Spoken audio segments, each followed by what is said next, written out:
So in this video, we are going to talk about the hill start. Now, for a lot of you, the hill start just brings on nothing but nightmares.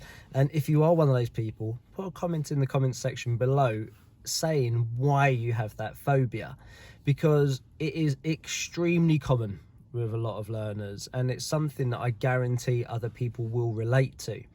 But hopefully in this video, I will give you the reasons why you've got that phobia, how to conquer it, and you'll also see a bit of a mad clip at the end where I will do a hill start with an iPad Pro behind the back wheel. Fingers crossed I don't crush it. Now, for a lot of people, you might have a bad experience with a hill start where you might have somebody like this.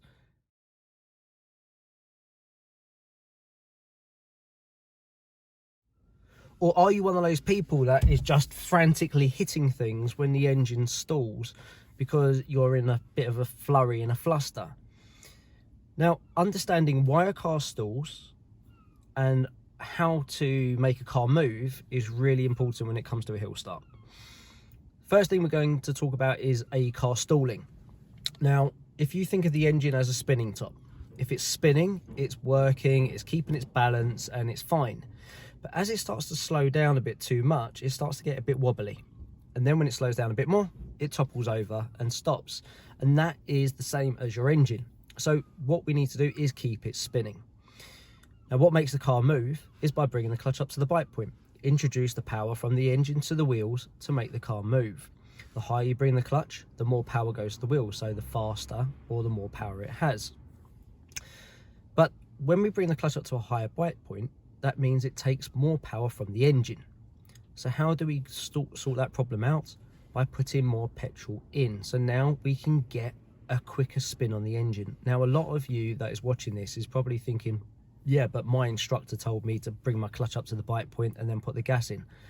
Yes, that does work sometimes on a flat road, but on a hill, you're really making life hard for yourself. But personally, I hate that technique. If you've watched my videos before, you'll see that I always advise gas first, then clutch up to the bite point. And that's so we get a faster spin. So when we bring that clutch up and absorb those revs from the engine, we've still got a high spin rate on the engine. We don't want the engine dropping too much. As soon as the engine gets down to about 500 RPM, that's when it's going to stall. So all we do for a hill start is exactly the same as your normal bite point, but with a little bit more gas and a slightly higher bite point. So you'll put the gas in around 2,500 RPM, then bring the clutch up to a higher bite point. So if your bite point is, say, there, you want to bring the clutch up to about there instead. So you're bringing it up about an extra 2 centimeters. That will give you the extra power that's needed to make the car move. Now, remember, once you found the bite point, then release the handbrake. And this is something, again, a lot of people do. They'll come up to traffic, they'll delay putting the handbrake on, and then what they'll try to do is go, oh no, I've got to go now. And they'll try to do the bite point while pulling the handbrake up. It all starts causing chaos.